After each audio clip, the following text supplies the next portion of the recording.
మండలం లింగంపల్లి గ్రామంలో రాత్రి 11 గంటల తర్వాత అదే గ్రామంలో ఇరు వర్గాల మధ్య జరిగినటువంటి ఘర్షణలో ఒక వర్గం ఇంకొక వర్గంపై దాడి చేయడంతో కొంతమందికి ఒక వర్గంలో ఉన్నటువంటి వ్యక్తులకు గాయాలు ఇవ్వడం జరిగింది. ఒక తీవ్రంగా గాయమైనటువంటి మన ఉప్పుల మల్లయ్య అనేటువంటి 50 సంవత్సరాల వ్యక్తిని సూర్యాపేట హాస్పిటల్ చేయడం జరిగింది. అక్కడి నుండి మెరుగైన వైద్య అతన్ని హైదరాబాద్ చేయడం జరిగింది. అక్కడ వనస్థలిపురం హాస్పిటల్లో, గవర్నమెంట్ హాస్పిటల్లో అతను ఈ యొక్క గాయాలతో చనిపోవడం జరిగింది. అక్కడ నుండి మళ్ళీ ఇక్కడ సూర్యాపేట తీసుకొచ్చి పోస్ట్ మార్టం కండక్ట్ చేయడం జరిగింది. ఈ యొక్క విషయంలో ఒక హత్యా కేసు నమోదైంది. ఇక్కడ అందులో భాగంగా అందులో పాల్గొన్నటువంటి వ్యక్తులను ఈరోజు అరెస్ట్ చేయడం జరిగింది.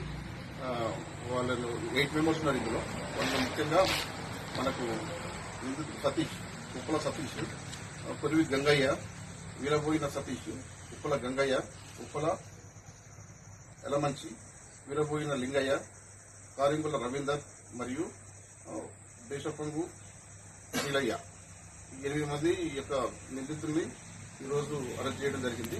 ఈ యొక్క కేసు దర్యాప్తు జరుగుతుంది. తదుపరి ప్రాంతం దీన్ని ఫైనలైజ్ చేయడం.